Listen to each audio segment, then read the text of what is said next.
जय हिंद दोस्तों। आप सभी का स्वागत है हमारे इस YouTube channel SSC infinity academy में।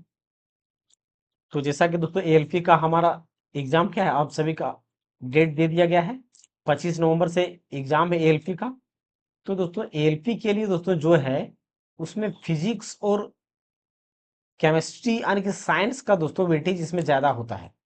साइंस का वेटेज क्या होता है, ज्यादा होता है। तो फिजिक्स के लिए दोस्तों हमने पूरा कंप्लीट तो करा रखा है जो प्रीवियस ईयर का क्वेश्चन है, और साथ ही साथ दोस्तों हमने फिजिक्स का जितने भी न्यूमेरिकल बन सकता था सारे न्यूमेरिकल का दोस्तों वीडियो का प्लेलिस्ट हमने बना दिया, वहां से आप जाके पूरा का पूरा फिजिक्स का न्यूमेरिकल कंप्लीट कर सकते हैं। और इधर दोस्तों केमिस्ट्री के लिए हम क्या कर रहे हैं, एक छोटा छोटा वीडियो 10-10 20-20 मिनट करके जो इंपॉर्टेंट टॉपिक है उसका वीडियो बना के डाल रहे हैं, जो कि दोस्तों प्रीवियस ईयर में क्वेश्चन पूछे गए हैं।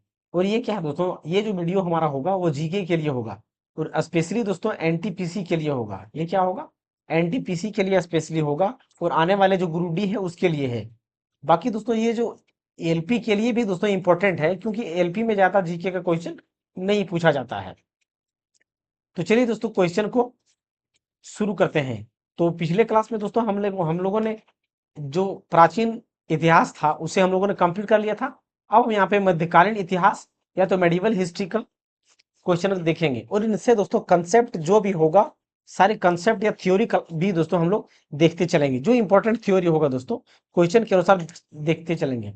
अरब और तुर्की का आक्रमण, अरब और तुर्की का आक्रमण, जिसमें से दोस्तों महमूद गजनवी और महमूद गोरी दो भारत में आए थे आक्रमण करने के लिए, इनसे संबंधित होगा के बारे में देखेंगे। तो सबसे पहले दोस्तों हम लोग महमूद गजनवी के बारे में जान लेते हैं। सबसे पहले क्या दोस्तों, महमूद गजनवी के बारे में जानते हैं, उसके बाद महमूद गोरी के बारे में थोड़ा सा जान लेंगे, उसके बाद हम लोग दोस्तों क्वेश्चन को देखेंगे। सबसे पहले किसके बारे में जानेंगे हम लोग, महमूद गजनवी।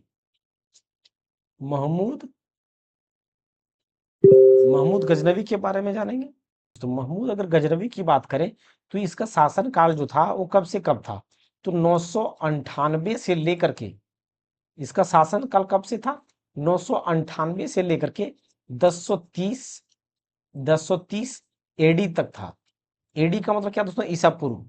एडी का मतलब ईसा पूर्व। और ये देखिए दोस्तों, अगर यहाँ पे देखिए ये क्या है, गजनवी क्या है, ये गजनवी किसी का नाम नहीं है, बल्कि ये स्थान का नाम है। अफगानिस्तान का क्या है, ये स्थान का नाम है।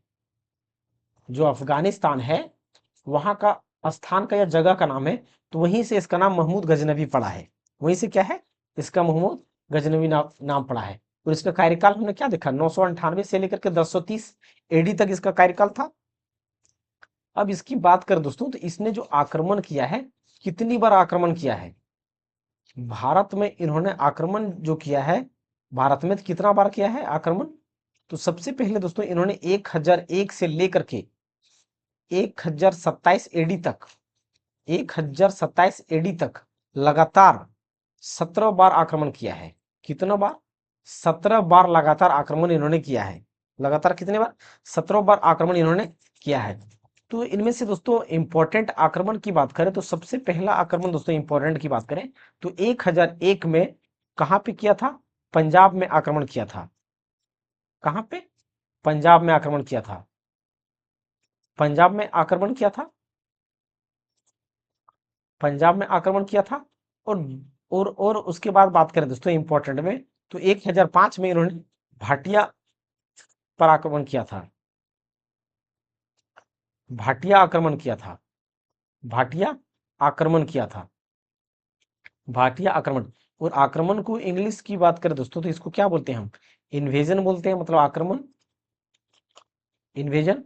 तो 1005 में, लेकिन दोस्तों फिर इन्होंने 1006 में अटैक आक्रमण किया। तो ये डायरेक्ट क्वेश्चन दोस्तों पूछा जाता है, 1006 में कहां पे अटैक किया था, 1006 की बात करें तो कहां पर अटैक किया था इन्होंने, मुल्तान में अटैक किया था। मुल्तान में अटैक किया था या तो आक्रमण किया था। उसके बाद दोस्तों सबसे ज्यादा इंपॉर्टेंट जो पूछा जाता है वो क्या है, कि मथुरा पे अटेम्प्ट यानी कि अटैक कब किया था। जो मथुरा टेम्पल है वहां पे आक्रमण कब किया गया था, मथुरा टेम्पल पर आक्रमण कब किया गया था, तो ये 1028 में किया गया था। तो ये दोस्तों क्वेश्चन इंपॉर्टेंट बन जाता है।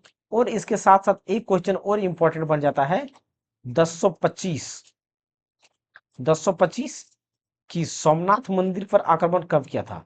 सोमनाथ टेम्पल्स या तो मंदिर, सोमनाथ टेम्पल्स या तो मंदिर में आक्रमण कब किया था? तो ये भी इंपॉर्टेंट बन जाता है।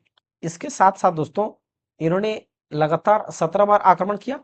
तो जब इन्होंने 10,027 में आक्रमण किया, 10,027 में आक्रमण किया, तो इस यानी कि दोस्तों ये क्या था? जाट आक्रमण था, यानी कि जो जाट लोग थे उन पर आक्रमण किया था, जाट पर आक्रमण यानी कि जाट अटैक।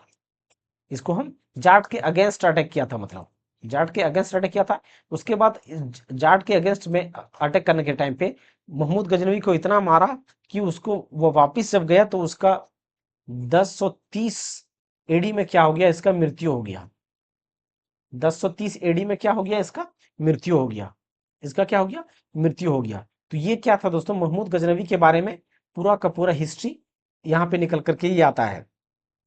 अब दोस्तों हम महमूद गोरी के बारे में जानेंगे। तो यहाँ पे दोस्तों ये कंफ्यूजन नहीं रखना है कि 17 बार अटैक किसने किया था? तो गजनवी ने किया था। किसने किया था?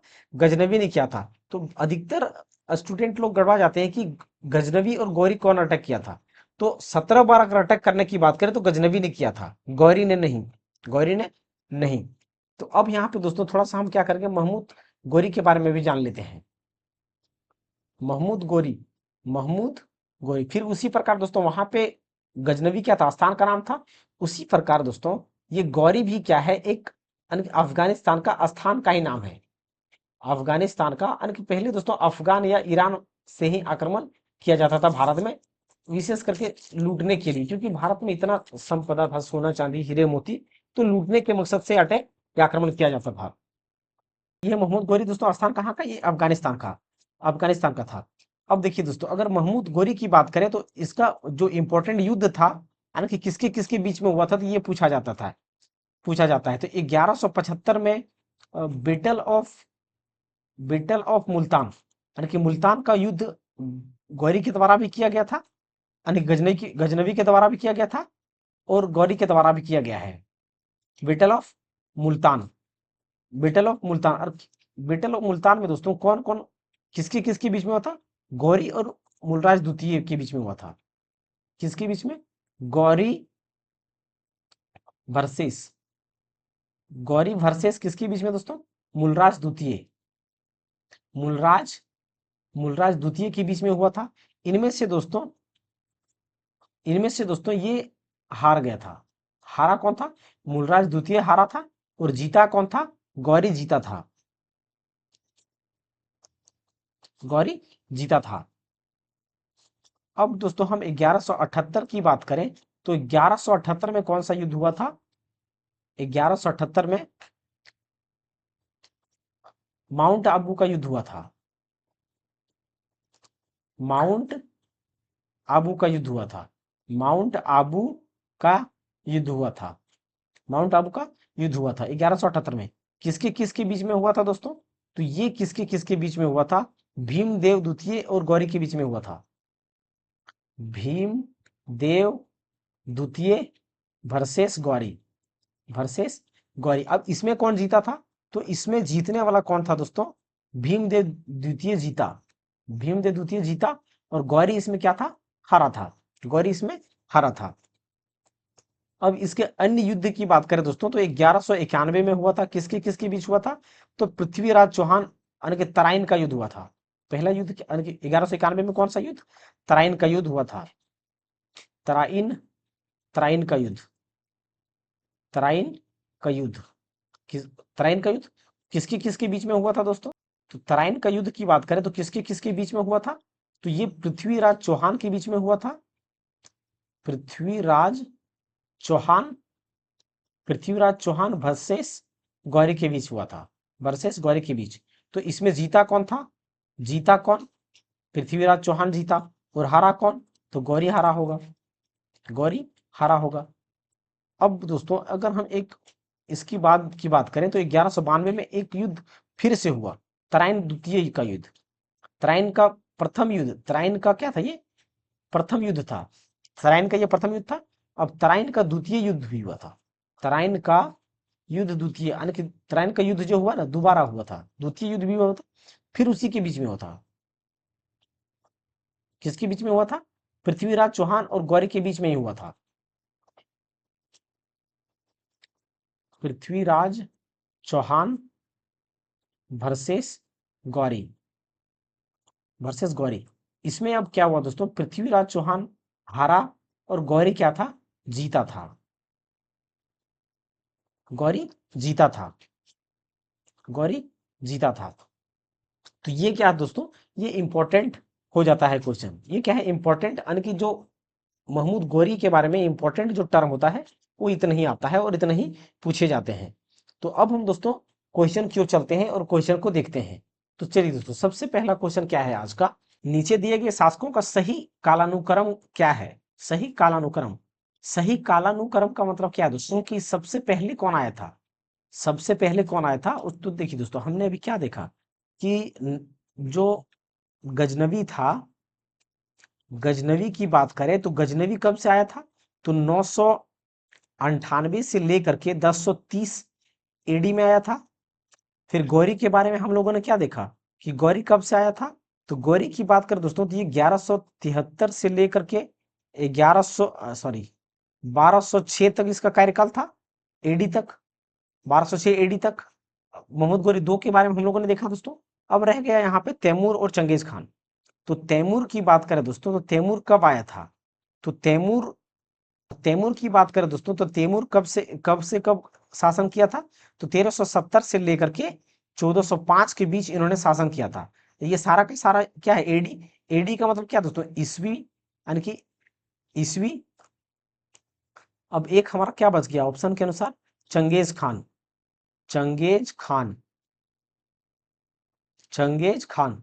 तो चंगेज खान का कार्यकाल कब से कब तक था? तो 1206 से लेकर के 1227 तक था। 1227 तक था। तो यहाँ पे दोस्तों अब देखिए, सबसे पहले अगर बात करें तो सबसे पहले इसमें से कौन है? महमूद गजनवी है। सबसे पहले क्या है? 998 एडी, यानी कि सबसे पहले हमारा क्या है? महमूद गजनवी एक नंबर पे आएगा। दो नंबर पे कौन आएगा? गौरी आएगा। दो नंबर पे कौन आएगा? गौरी आएगा। और तीन नंबर की बात करें तो तीन नंबर पे हमारा क्या आएगा? ये चंगेज खान तीन नंबर पे। और चार नंबर पे क्या आएगा? तैमूर। यहाँ पे देखिए दोस्तों, अगर यहाँ पे हमने क्या देखा, सबसे पहले कौन आएगा? गजनवी। तो गजनवी कौन सा ऑप्शन में है? दो नंबर ऑप्शन में है, तो दो नंबर को क्या रखेंगे? हम पहले रखेंगे। फिर चार नंबर ऑप्शन को रखेंगे। फिर दोस्तों तीसरे नंबर पे कौन सा है हमारा? तीसरे, यानी कि चंगेज खान की बात करें तो ये 1206 से लेकर के, यानी कि तीसरा नंबर का ऑप्शन। फिर तैमूर कौन सा है हमारा? तैमूर सबसे अंत में है। तो चार, यानी कि पहला ऑप्शन, यानी कि 2 4 3 1। 2 4 3 1। तो 2 4 3 1, यानी कि पहले, यानी कि सी नंबर का ऑप्शन क्या होगा? बिल्कुल सही आंसर हो जाएगा। पुस्तक तक पुस्तक तहकीक मालिल हिंद किसने लिखी है? पुस्तक मालिल हिंद किसने लिखी है? किसने लिखी है? तो ये दोस्तों किसने लिखी है? अल बरूनी ने लिखी है। किसने लिखी है? अल बरूनी ने लिखी है। मालिल हिंद की बात करें दोस्तों, या तो इसी बुक को की बात करें तो किताब हिंद भी कहा जाता है। किताब हिंद। तो किताब हिंद बुक किसने लिखी है? अल बरूनी ने लिखी है। अल मसूदी की बात करें तो इन्होंने मानसून से संबंधित पुस्तक लिखी है। और इब्न बतूता की बात करें तो इन्होंने रहला नाम का पुस्तक लिखा है। और मेगास्थनीज के बारे में दोस्तों हम लोग पहले पढ़ चुके हैं कि इन्होंने इंडिका नाम का पुस्तक लिखा है। अल बरूनी ने अपनी पुस्तक किताब उल हिंद मिन मकाला किस भाषा में लिखी थी? किस भाषा में लिखी थी? तो देखिए दोस्तों, अगर हम बात करें इसकी भाषा की तो वो अरबी भाषा में लिखी थी। कौन सी भाषा में थी? अरबी की भाषा में लिखी थी। देखिए दोस्तों, ये जितने भी जैसे कि महमूद गजनवी हो गए, महमूद गौरी हो गए, ये सारे के सारे क्या है? अफगानिस्तान से हैं। और अफगानिस्तान या ईरान को जो है, उधर को अरबी सर क्या कहा जाता है? अरबी देश कहा जाता है। तो वहां पे सारे के सारे अरबी भाषा बोला जाता है। कौन सी भाषा बोला जाता है? अरबी भाषा बोला जाता है। अरबी भाषा बोला जाता है। अगर हम बात करें दोस्तों अलबरूनी ने किसके कार्यकाल में लिखा है, तो महमूद गजनवी के कार्यकाल में लिखा है। ये किसके कार्यकाल में? महमूद गजनवी के कार्यकाल में। गजनवी या गजनी, महमूद गजनवी के कार्यकाल में लिखा है। के कार्यकाल में। उज्बेकिस्तान कौन सा यात्री 11वीं शताब्दी में भारत आया था? उज्बेकिस्तान कौन से यात्री भारत आया था? तो देखिए दोस्तों, उज्बेकिस्तान की बात करें तो वो कौन थे? अलबरूनी थे। कौन थे? अलबरूनी थे। अलबरूनी थे। और 11वीं शताब्दी की बात करें दोस्तों, 11वीं शताब्दी की कौन थे हमारे? महमूद गजनवी थे। यानी कि जो गजनी या तो गजनवी थे, गजनवी के कार्यकाल में, गजनवी के कार्यकाल में, के कार्यकाल में अलबरूनी ने दोस्तों कौन सा पुस्तक लिखा है? किताबुल हिंद का पुस्तक लिखा है। लेकिन इब्न बतूता ने कौन सा पुस्तक लिखा है? रेहला पुस्तक लिखा है। अभी हमने बताया पीछे। फारसी विद्वान अलबरूनी अफगानिस्तान और भारत पर हमले के दौरान किस आक्रमणकारी के साथ था? किस आक्रमणकारी के साथ था? तो वो कार्यकाल किसका था? तो महमूद गजनवी के कार्यकाल में था। तो उसी के साथ वो भारत आया था। तो महमूद गजनवी के कार्यकाल में आक्रमणकारी के साथ था। तो यहाँ पे ए नंबर का क्या होगा? बिल्कुल सही आंसर हो जाएगा। और एक बात यहाँ पे देखिए दोस्तों, सिकंदर दिया गया है। तो सिकंदर की बात करें दोस्तों, तो भारत में सबसे पहले यानी कि फर्स्ट आक्रमण करने वाला, first invader, first invader in India कौन है? सिकंदर ही है। कौन है? सिकंदर है। यानी कि प्रथम भारत पर आक्रमण करने वाले, प्रथम भारत पर आक्रमण करने वाले, आक्रमण करने वाले, आक्रमण करने वाले कौन थे? सिकंदर थे। कौन थे? सिकंदर थे। तो ये अब एक चीज और पूछा जाता है दोस्तों कि पहला मुस्लिम आक्रमण कौन था? अगर फर्स्ट मुस्लिम की बात करें तो फर्स्ट मुस्लिम इन्वेडर या आक्रमणकारी कौन था? फर्स्ट मुस्लिम इन्वेडर, ये भी क्वेश्चन पूछा जाता है। तो फर्स्ट मुस्लिम इन्वेडर कौन था? तो वो कौन था दोस्तों? मोहम्मद बिन कासिम था। कौन थे? मोहम्मद बिन कासिम। मोहम्मद बिन कासिम थे। मोहम्मद बिन कासिम, मोहम्मद बिन कासिम थे। यानी कि पहले मुस्लिम आक्रमण करने वाला कौन था? मोहम्मद बिन कासिम था। अगर पहले आक्रमण की बात करें, भारत पर पहले आक्रमण किसने किया था? तो सिकंदर ने किया था। लेकिन मुस्लिम आक्रमण की बात करें तो मोहम्मद बिन कासिम थे। कौन थे? मोहम्मद बिन कासिम थे। यानी कि प्रथम मुस्लिम आक्रमण, आक्रमण, प्रथम मुस्लिम, प्रथम मुस्लिम आक्रमणकारी या तो आक्रमण करने वाला, आक्रमण, आक्रमण करने वाला, करने वाला कौन था? मोहम्मद बिन कासिम था। तो यहाँ पे सिकंदर से हम लोग देख लिए दोस्तों। अलाउद्दीन खिलजी के बारे में आगे देखे थे, मोहम्मद गौरी के बारे में पहले हम जान चुके हैं। तो यहाँ पे लेकिन ए नंबर का क्या होगा? सही आंसर हो जाएगा। मोहम्मद गौरी की सेना और पृथ्वीराज चौहान के बीच 2 बार युद्ध हुआ, जिसमें देश की दूसरी लड़ाई पृथ्वीराज चौहान हार गए और उनके राज्य पर कब्जा कर लिया गया। तो हमने क्या बताया था दोस्तों? 2 युद्ध लड़ा गया, पृथ्वीराज चौहान और गौरी के बीच में 2 युद्ध लड़ा गया। एक तराइन का प्रथम युद्ध और तराइन का द्वितीय युद्ध। तराइन का प्रथम युद्ध और तराइन का द्वितीय युद्ध। तराइन का द्वितीय युद्ध कब कब लड़ा गया था? तो ये भी हमने बताया था दोस्तों, कब कब लड़ा गया था। तो ये 1191 में लड़ा गया और ये 1192 में लड़ा गया।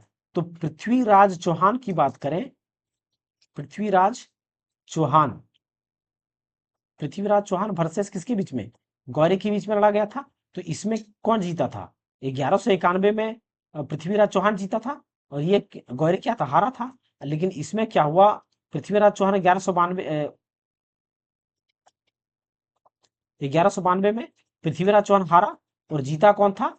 गौरी जीता था। और यहाँ पे भारत पे यानी कि पृथ्वीराज चौहान के शासनकाल पे क्या किया उन्होंने? कब्जा कर लिया और उनके राज्य पर कब्जा कर लिया।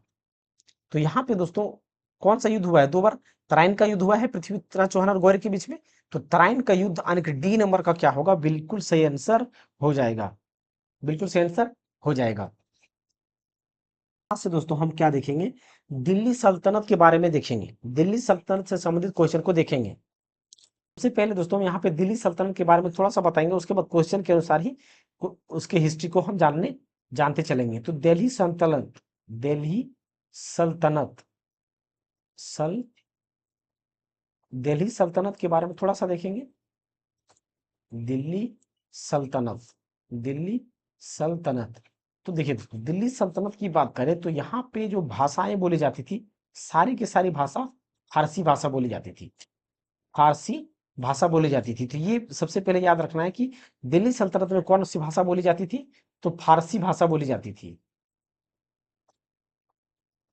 कौन सी भाषा? फारसी भाषा बोली जाती थी। अब यहाँ पे देखिए दोस्तों, दिल्ली सल्तनत में कौन कौन, यानी कि कौन कौन सा वंश रहा है, उसके बारे में थोड़ा सा हम ओवरव्यू देखेंगे। तो सबसे पहले कौन रहा है दोस्तों? गुलाम वंश। गुलाम वंश, जिसको हम क्या कहते हैं? Slave dynasty. Slave slave dynasty. Slave dynasty. अच्छा दोस्तों, इसका कार्यकाल कब से कब तक था? तो इसका कार्यकाल 1206 से लेकर के 1290 तक था। 1206 से लेकर के 1290 तक था। अब दूसरा वंश की बात करें दोस्तों, गुलाम वंश के बाद कौन आया? तो खिलजी वंश आया था। कौन आया था? खिलजी वंश आया था। तो खिलजी वंश की बात करें तो खिलजी वंश कब का कार्यकाल कब से कब तक चला था? तो ये दोस्तों 1290 यहाँ पे खत्म हुआ गुलाम वंश, और 1290 से तुरंत चालू हो गया क्या? खिलजी वंश। तो 1290 से लेकर के 1320 तक चला था खिलजी वंश। उसके बाद दोस्तों, खिलजी वंश के बाद कौन आया? तुगलक वंश आया। कौन आया? तुगलक। तुगलक वंश आया। और तुगलक वंश कब से कब तक चला था? ये 1320 में खत्म हुआ, और यहां से 1320 में चालू हो गया तुगलक वंश, और 1414 तक चला था। यानी कि सबसे लंबा शासनकाल अगर देखा जाए दोस्तों, तो तुगलक वंश का ही है। 1320 से लेकर के 1414 एडी तक, ये सारा का सारा क्या है दोस्तों? एडी में है, यानी कि ईस्वी, यानी कि ईसा मसीह के जन्म के बाद की बात। एक से दोस्तों यहाँ पे जो, यानी कि एक जीरो से होता है ना, 0 1 2 3 4 5 6 से, उस वहां से शुरू हो रहा है। तो ये एडी में सारा का सारा है हमारा। उसके बाद दोस्तों, तुगलक वंश के बाद यहाँ पे कौन आता है? सैयद वंश आता है। कौन आता है? सैयद सैयद वंश। तो सैयद वंश का दोस्तों कोई खास कार्यकाल नहीं रहा है। ये कितना साल तक रहा है? 1414 से 1400 लेकर के ये 1450 तक रहा है सैयद वंश। तो इसका ज्यादा कार्यकाल नहीं रहा है, और कोई बढ़िया शासक भी इसमें नहीं था। उसके बाद दिल्ली सल्तनत पर राज करने वाला अंतिम शासक कौन है? लोधी वंश है। कौन है? लोधी वंश है। तो लोधी वंश कब से कब तक चला था? 1451 से लेकर के 1526 तक। तो ये हमारा दोस्तों यहाँ पे गुलाम वंश, खिलजी वंश, तुगलक वंश, सैयद वंश, लोधी वंश, ये पांचों क्या है? हमारे दिल्ली सल्तनत में शासन करने वाले शासक या वंश थे। कौन थे? वंश थे। तो आज हम दोस्तों यहाँ पे सिर्फ गुलाम वंश से संबंधित कंसेप्ट को जानेंगे, और इनसे संबंधित क्वेश्चन को भी देखेंगे। इनसे संबंधित क्वेश्चन को देखेंगे। तो थोड़ा थोड़ा सा दोस्तों गुलाम वंश के बारे में जानते हैं, थोड़ा सा, ज्यादा नहीं। तो गुलाम वंश की बात करें तो गुलाम वंश में, यानी कि गुलाम वंश का सबसे जो इंपॉर्टेंट टर्म हो जाता है दोस्तों, उसके बारे में देखेंगे। तो गुलाम वंश का संस्थापक कौन है? सबसे पहले हम संस्थापक जानेंगे। गुलाम वंश का संस्थापक कौन है दोस्तों? तो इसका संस्थापन कौन है? कुतुबुद्दीन ऐबक है।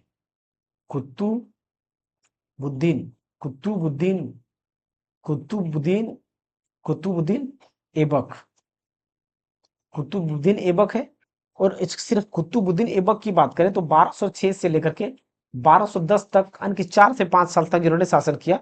उसके बाद इनकी मृत्यु हो गई थी। कुतुबुद्दीन की बात करें दोस्तों, 1206 से 1210 तक था। और इनकी मृत्यु दोस्तों, ये पूछा जाता है कि इनकी मृत्यु कैसे हुई। तो ये पोलो खेलते वक्त, पोलो जिसे चौगन भी कहा जाता था, जिसे चौगन भी कहा जाता है, पोलो या तो चौगन, खेलते समय इसकी मृत्यु हो गई थी। खेलते समय खेलते समय इसकी मृत्यु हो गई थी। खेलते समय इसकी मृत्यु हो गई थी। इसकी मृत्यु हो गई थी। इसकी मृत्यु हो गई थी। अब इसकी बात करें दोस्तों, इसने अपना जो राजधानी बनाया था, वो कहाँ पे बनाया था? कैपिटल या राजधानी की बात करें तो कहाँ पे बनाया था? कैपिटल या राजधानी कहाँ पे? तो लाहौर में था। इसका कहाँ पे था? लाहौर में था। इसकी राजधानी कहाँ पे था? लाहौर में था। तो ये पूछा जाता है क्वेश्चन। तो उस टाइम लाहौर क्या था? लाहौर अभी पाकिस्तान में है। तो पूरा का पूरा उस टाइम पाकिस्तान क्या था? भारत का ही हिस्सा था। भारत का ही हिस्सा था।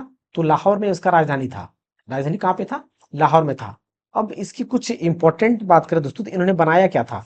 तो कुतुबुद्दीन ऐबक ने 2.5 दिन का झोपड़ा बनाया था। 2.5 दिन का झोपड़ा। अढ़ाई दिन का झोपड़ा, अढ़ाई दिन का झोपड़ा बनाया था। अढ़ाई दिन का झोपड़ा बनाया था, तो ये भी क्वेश्चन पूछा जाता है कि अढ़ाई दिन का झोपड़ा किसने बनाया? तो गुलाम वंश के कुतुबुद्दीन ऐबक ने बनाया। किसने बनाया? कुतुबुद्दीन ऐबक ने बनाया। अब इसकी पुत्र की बात करें तो इसका पुत्र कौन था? इसकी पुत्र इसका पुत्र का नाम क्या था दोस्तों? आराम शाह था। क्या था? आराम शाह। तो इसकी मृत्यु के बाद आराम शाह शासन पे आया था। कितने? आराम शाह शासन पे आया था। और आराम शाह ने कितना दिन तक शासन किया? मात्र 8 मंथ, यानी कि 8 महीने का शासन किया इन्होंने। मात्र 8 महीने तक शासन किया। और इस आराम शाह को किसने मारा? यानी कि किल्ड बाय इल्तुतमिश। किसने मार दिया? इल्तुतमिश ने इसे मार दिया। आराम शाह को किसने मारा? इल्तुतमिश ने मार दिया। इल्तुतमिश इल्तुतमिश ने मार दिया। और उन्होंने क्या किया? इल्तुतमिश ने आराम शाह को मार दिया। तो ये किसका पुत्र था? कुतुबुद्दीन ऐबक का पुत्र कौन था? आराम शाह। आराम शाह ने मात्र से मात्र 8 महीने का शासन किया। और इस आराम शाह को किसने मार दिया? इल्तुतमिश ने मार दिया। और इल्तुतमिश फिर से क्या हो गया? शासन पे बैठ गया। शासन पे कौन बैठा? इल्तुतमिश बैठ गया। इल्तुतमिश बैठ गया।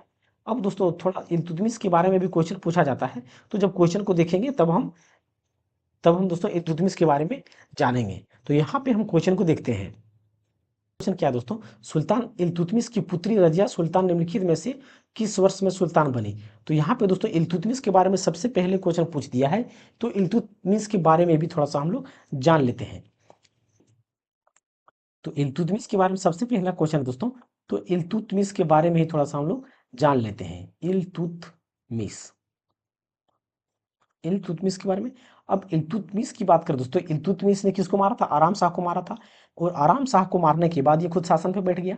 तो ये कब बैठा शासन में? तो 1211 से लेकर के 1236 तक शासन किसने किया था? इल्तुतमिश ने किया था, ये भी एडी में। फिर 1236 में कौन आ गया? इसकी बेटी रजिया सुल्तान बनी थी शासन में। तो इल्तुतमिश के बारे में थोड़ा सा जानते हैं। यानी कि रियल फाउंडर की बात करें दिल्ली सल्तनत का, तो रियल फाउंडर के नाम से जाना जाता है। Original founder, real founder Delhi सल्तनत का कौन है? रियल फाउंडर दिल्ली सल्तनत का, रियल फाउंडर दिल्ली सल्तनत का, दिल्ली सल्तनत का रियल फाउंडर फाउंडर या तो वास्तविक संस्थापक, वास्तविक संस्थापक या तो फाउंडर कौन है?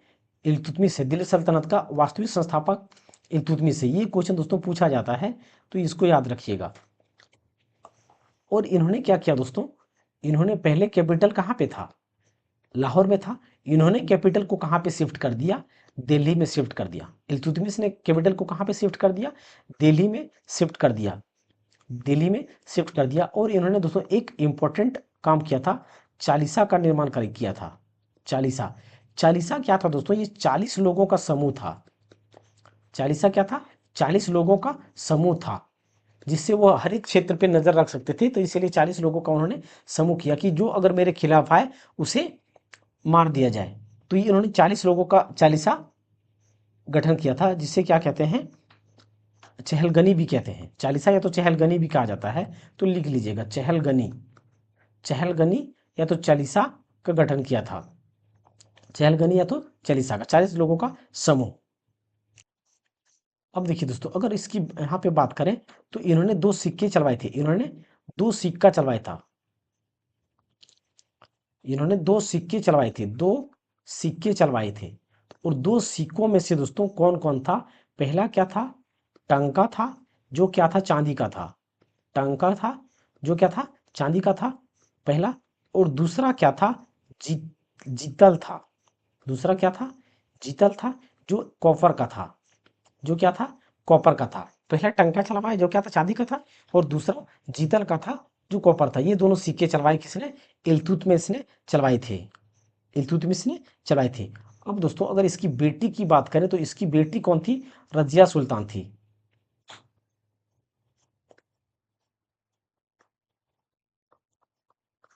इल्तुतमिश की बेटी,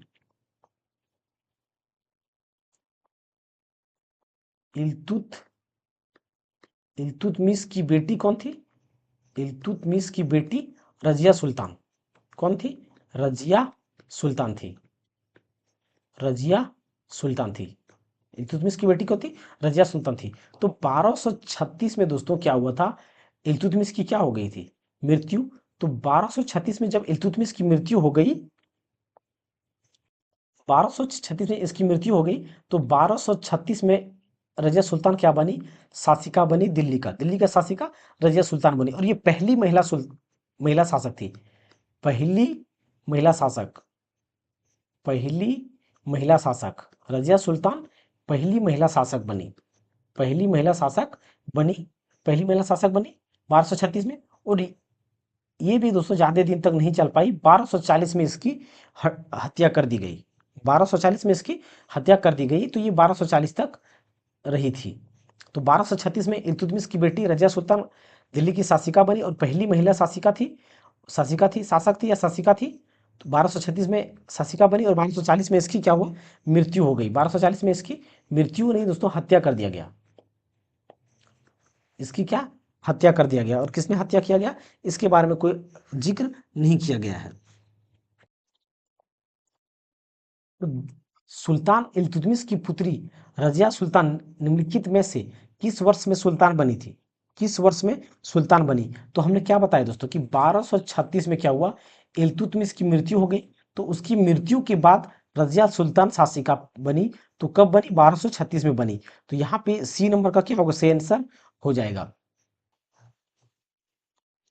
मामलुक साम्राज्य का कौन सा या सी शासक 1236 से 1240 तक दिल्ली का या दिल्ली का या की सुल्तान था या थी? तो देखिए दोस्तों, मामलुक मतलब क्या होता है? गुलाम होता है। मामलुक मतलब क्या होता है? गुलाम होता है। यानी कि गुलाम वंश का ही नाम क्या है? मामलुक वंश या मामलुक साम्राज्य के नाम से जाना जाता है। तो 1236 से 1240 तक कौन बना था? रजिया सुल्तान बना था। वो रजिया सुल्तान किसकी बेटी थी? रजिया सुल्तान इल्तुतमिश की बेटी थी। तो रजिया सुल्तान कब बैठी थी? 1236 से लेकर के 1240 तक रही थी। तो यहाँ पे बी नंबर का क्या होगा? बिल्कुल सही आंसर हो जाएगा। अच्छा, इसकी जन्म की बात करें दोस्तों रजिया सुल्तान की, तो इसका जन्म कब हुआ है? 1205 में हुआ था। कब हुआ था? हुई थी 1205 में इसका रजिया सुल्तान का जन्म हुआ था। दास वंश की स्थापना किसने की थी? तो दास वंश की स्थापना हमने क्या देखा दोस्तों? स्टार्टिंग में देखा कि दास वंश मतलब क्या? गुलाम वंश की बात कर रहा है या स्लेव डायनेस्टी की बात कर रहा है? तो गुलाम वंश की स्थापना किसने किया था? कुतुबुद्दीन ऐबक ने किया था। किसने किया था? कुतुबुद्दीन ऐबक ने किया था। तो यहाँ पे ए नंबर का क्या होगा? बिल्कुल सही आंसर हो जाएगा। गुलाम वंश का संस्थापक कौन था? तो गुलाम वंश का संस्थापक कौन था? कुतुबुद्दीन ऐबक था। कौन था? कुतुबुद्दीन ऐबक था। इनमें से किसके द्वारा दिल्ली सल्तनत में इक्ता प्रणाली को संस्थापक रूप से लागू किया गया था? संस्थापक रूप से लागू किया गया था। तो देखिए दोस्तों, इक्ता क्या होता है? तो इक्ता किसने लागू किया था? इल्तुतमिश ने किया था। किसने किया था? इल्तुतमिश ने किया था। इक्ता प्रणाली किसने शुरू किया था दोस्तों? इल्तुतमिश ने किया था। किसने किया था? इल्तुतमिश ने किया था। और कब किया था? 1226 में किया था। 1226 में शुरुआत किया था। इक्ता होता क्या है दोस्तों? इक्ता जैसे कि जमीन का भूखंड होता है ना, तो उस पे टैक्स वगैरह या भूमि खंड को नापने या टैक्स वगैरह के लिए किया जाता था। यानी कि टैक्स वसूली के लिए इक्ता क्या था? टैक्स वसूली के लिए किया रखा गया। यानी कि टैक्स वसूली का प्रोसेस था। एक टैक्स वसूली करने का जमीन का या भूखंड का एक प्रोसेस हुआ करता था। सल्तनत काल के दौरान भूमि विवरण और प्रशासनिक प्रणाली का एक अद्भुत प्रकार विकसित हुआ था, जिसे जिसे डैश कहा गया।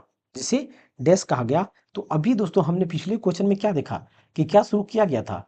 इक्ता या इक्तादारी शुरू किया गया था। तो यहाँ पे ए नंबर का क्या होगा? बिल्कुल सही आंसर हो जाएगा।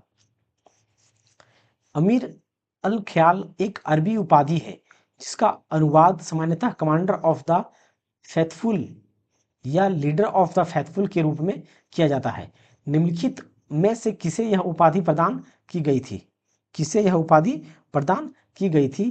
तो इस उपाधि की बात करें दोस्तों, तो जमाल उद्दीन आकुद को की गई थी। किसे? जमाल उद्दीन आकुद को की गई थी। ये रजिया सुल्तान की दोस्तों कमांडर था।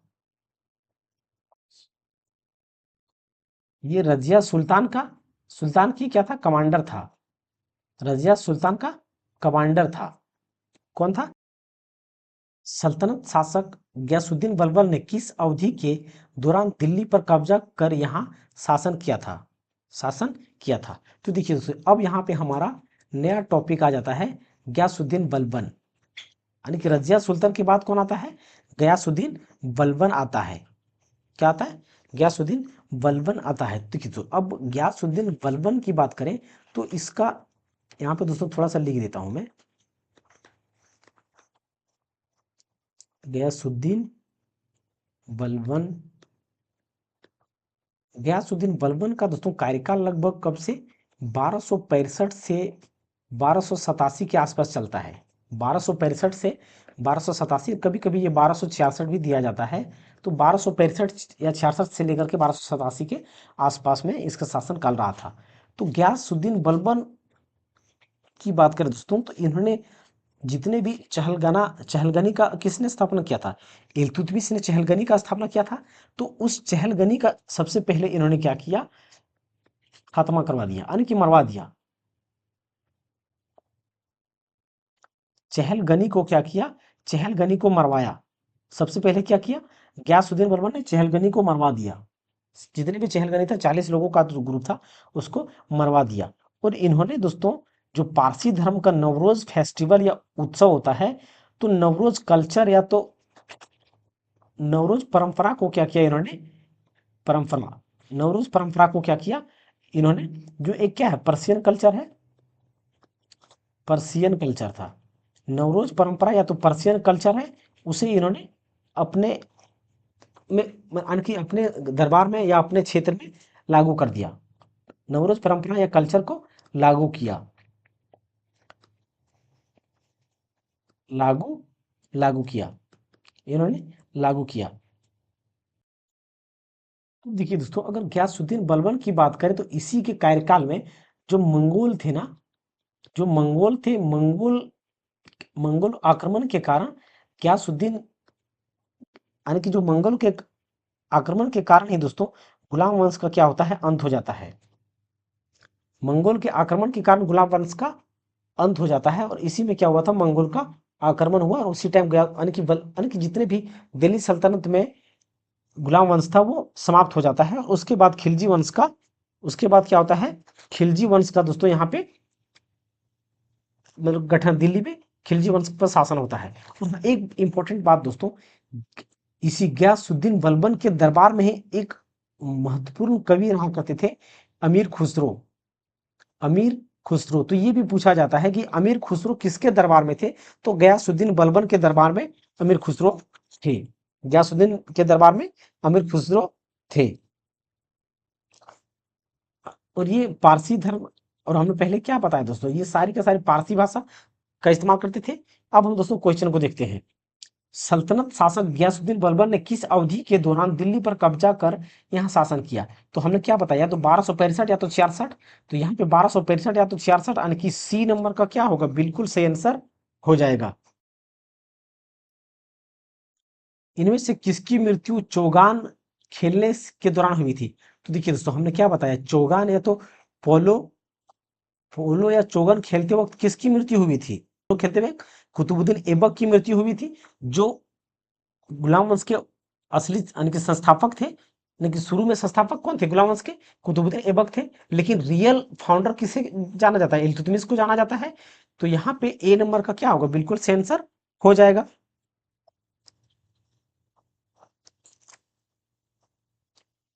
तो कुतुबुद्दीन ऐबक द्वारा ही दोस्तों 2.5 दिन का झोपड़ा बनवाया गया था। ये हमने बता दिया, 2.5 दिन का झोपड़ा किसने बनवाया? तो कुतुबुद्दीन ऐबक ने बनवाया था। कुतुबुद्दीन ऐबक ने बनवाया था 2.5 दिन का झोपड़ा। 2.5 दिन का झोपड़ा। भारत में सिजदा प्रथा किसने शुरू की थी? भारत में सिजदा प्रथा किसने शुरू की थी? तो देखिए दोस्तों, गयासुद्दीन बलबन ने शुरू की थी। किसने शुरू की थी? गयासुद्दीन बलबन ने की थी। तो दो चीज होता था दोस्तों, एक क्या होता था? सिजदा। एक क्या होता था? सिजदा। और एक चीज था दोस्तों, एक क्या कहलाता था, पैबोस। सिजदा और पैबोस, दो चीज।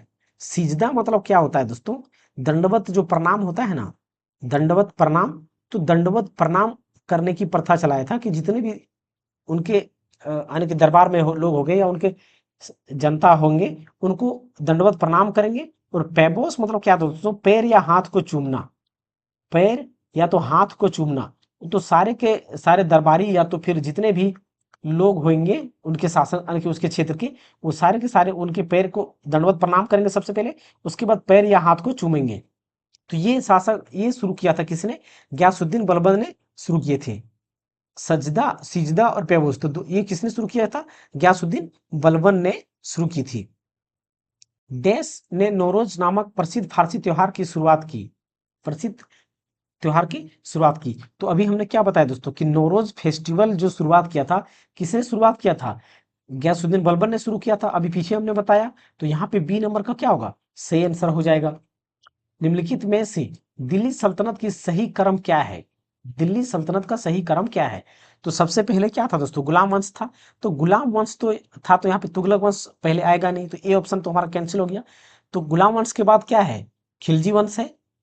गुलाम वंश के बाद खिलजी वंश है।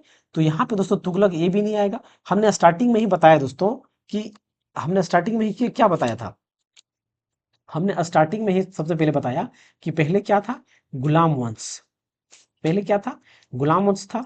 उसके बाद कौन था, खिलजी वंश था। खिलजी वंश था। उसके बाद हमारा कौन था, तुगलक वंश था। तुगलक वंश था। उसके बाद हमारा क्या था, सैयद वंश था। सैयद वंश था। और अंत में हमारा क्या था, लोदी वंश था।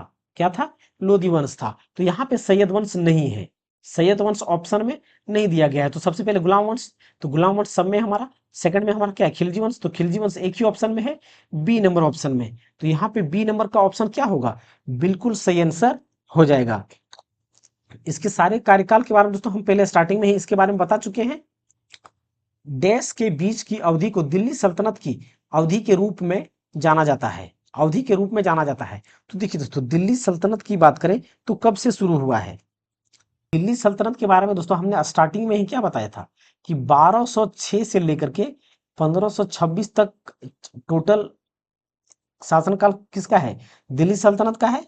टोटल दिल्ली सल्तनत का कार्यकाल कितना है, 1206 से लेकर के 1526 तक। तो यहाँ पे सी नंबर का क्या होगा, बिल्कुल सही आंसर हो जाएगा। रजिया सुल्तान डैश की बेटी है, तो रजिया सुल्तान किसकी बेटी है, इल्तुतमिश की बेटी है। हमने शुरू में ही बता दिया था। और 1236 में इसका क्या हुआ, मृत्यु हुआ है। और 1236 में रजिया सुल्तान क्या बनी थी, शासिका बनी थी। दिल्ली सल्तनत की पहली महिला शासिका रजिया सुल्तान किस राजवंश से संबंधित है, तो वो किस राजवंश से संबंधित है, दास वंश यानी कि गुलाम वंश से संबंधित है। तो यहाँ पे डी नंबर का क्या होगा, बिल्कुल सही आंसर हो जाएगा। अगर दोस्तों रजिया सुल्तान की बात करें तो कुछ इंपॉर्टेंट बात अगर देखा जाए तो इन्होंने 3 प्रकार का सिक्के लॉन्च किया था। देखिए दोस्तों, सबसे पहली बात इन्होंने क्या किया, रजिया सुल्तान के बारे में थोड़ा सा दोस्तों देखते हैं। रजिया सुल्तान, रजिया सुल्तान। तो रजिया सुल्तान की अगर हम बात करें दोस्तों, तो पहले पहले की महिलाएं क्या होती थी, पर्दा किया करती थी। क्या करती थी, यानी कि अभी भी दोस्तों महिलाएं क्या है, बुर्का पहन के चलती है, मुस्लिम के लोग। लेकिन रजिया सुल्तान ने क्या किया, वो पर्दा करने से मना कर दी। पर्दा क्या की, मना कर दी, पर्दा नहीं किया करती थी। और वो इनके बदले में क्या पहना करती थी, ब्लेजर पहना करती थी। क्या पहना करती थी, ब्लेजर पहना करती थी, जिसको क्या बोला जाता है, क्यूबा, क्यूबा बोला जाता है। यानी कि दोस्तों चोगा बोला जाता है इसको, क्या चीज, चोगा, क्यूबा या तो चोगा। और इसके साथ साथ कुला, कुला पहना करती थी वो, क्या चीज, कुला। यानी कि कुला कहने का मतलब दोस्तों कैप, क्या चीज, कैप, यानी कि टोपी पहना करती थी एक मर्दों के जैसा। मतलब जिस प्रकार मर्द रहा करते थे उसी प्रकार रजिया सुल्तान भी मर्द के जैसा ही रहती थी, मर्द के जैसा ही रहती थी। लेकिन दोस्तों उनका क्या हुआ, 1240 में, 1240 एड 1240 एडी में अनजान के द्वारा उसका मृत्यु हो गया था, किसी अनजान डाकुओं के द्वारा। कहा जाता है कि डाकुओं ने उसको मार दिया था। तो ये इनकी मृत्यु कब हुआ, यानी कि मृत्यु नहीं दोस्तों, हत्या कह सकते हैं हम यहाँ पे, मृत्यु नहीं। तो 1240 एडी में इसका हत्या हो गया, किसी अनजान डाकुओं के द्वारा हत्या किया गया था। और इसके द्वारा दोस्तों 3 सिक्के चलाया गया था, 3 कॉइन्स यानी कि सिक्के चलाया गया था। पहला सिक्का क्या था? इल्तुतमिश की बेटी, पहला क्या, पहला सिक्का क्या चलाया इन्होंने? इल्तुतमिश की बेटी, इल्तुतमिश की बेटी, इल्तुतमिश की बेटी पहला सिक्का चलाया। दूसरा सिक्का इन्होंने दिल्ली सल्तनत की महारानी, दिल्ली सल्तनत की महारानी नाम का सिक्का चलाया, महारानी नाम का सिक्का। और एक सिक्का इन्होंने चलाया था दोस्तों न्याय की रानी, न्याय की रानी। तो ये 3 सिक्का इन्होंने चलाया। यहाँ पे ये दिल्ली सल्तनत की महारानी, इल्तुतमिश की बेटी और न्याय की रानी, ये 3 सिक्का किसके द्वारा चलाया गया था? रजिया सुल्तान के द्वारा चलाया गया था। दिल्ली सल्तनत की एकमात्र महिला शासक कौन थी? तो वो कौन थी दोस्तों? रजिया सुल्तान। अभी भी दोस्तों महिला शासक की बात करें तो रजिया सुल्तान ही है जो कि इकलौता शासक थी। दिल्ली की पहली महिला शासक कौन थी? तो पहली महिला शासक कौन थी? रजिया सुल्तान थी। लगभग 84 वर्ष तक उपमहाद्वीप में शासन करने वाला प्रथम मुस्लिम वंश था, प्रथम मुस्लिम वंश था। तो कौन था दोस्तों? गुलाम वंश था। कब से कब तक किया था? गुलाम वंश की बात करें तो कब से कब तक शासन किया था इन्होंने? कब से? 1206 से लेकर के दोस्तों, 1206 से लेकर के कितना, कब तक? यानी कि 1290 तक। तो कितना दिन तक हुआ इसमें? यानी कि 1206 से लेकर के 1290, यानी कि 84 वर्ष तो हो जाता है यहाँ पे गुलाम वंश का। अगर दोस्तों खिलजी वंश की बात करें तो खिलजी वंश टोटल कितना, खिलजी वंश कब तक कब चला था? 1290 से लेकर के 1320 तक, 1320 तक, यानी कि कितना, 10 साल इधर और 20 साल इधर, यानी कि 30 वर्ष तक शासन किया खिलजी वंश ने। कुतुबुद्दीन ऐबक और रजिया डैश राजवंश से संबंधित थे। तो वो कौन से थे दोस्तों? गुलाम वंश से संबंधित थे। और गुलाम वंश को ही क्या कहा जाता है? मामलुक डायनेस्टी का क्या नाम से जाना जाता है? तो यहाँ पे ए नंबर का क्या होगा? बिल्कुल सही आंसर हो जाएगा। डैश ईस्वी में कुतुबुद्दीन ऐबक ने खुद को दिल्ली का सुल्तान घोषित कर दास राजवंश स्थापना की, शुरुआत की। तो कब की? 1206 में किया। कब? 1206 ईस्वी में। तो यहाँ पे ए नंबर का क्या होगा? बिल्कुल सही आंसर हो जाएगा। और यहाँ पे हमारा दोस्तों दिल्ली सल्तनत का जो गुलाम वंश से या हमारे अरब आक्रमण से जितने क्वेश्चन थे और जहां तक अथासंभव कॉन्सेप्ट हो सकता था दोस्तों, गुलाम वंश से हम लोगों ने कवर कर लिया है। और यहाँ से दोस्तों क्वेश्चन पूछे जाते हैं और जितना क्वेश्चन पूछे जाएंगे दोस्तों, सारा क्वेश्चन हम लोगों ने लगभग कंसेप्ट और थ्योरी के रूप में देख चुके हैं। तो आई होप दोस्तों आप सभी को ये वीडियो अच्छा लगा होगा और हेल्पफुल भी होगा दोस्तों, बिल्कुल ही हेल्पफुल होने वाला है।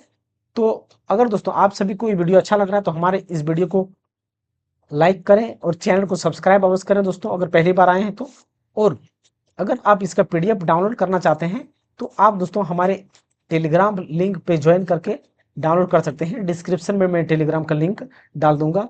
थैंक यू, जय हिंद दोस्तों, मिलते हैं अगली क्लास में।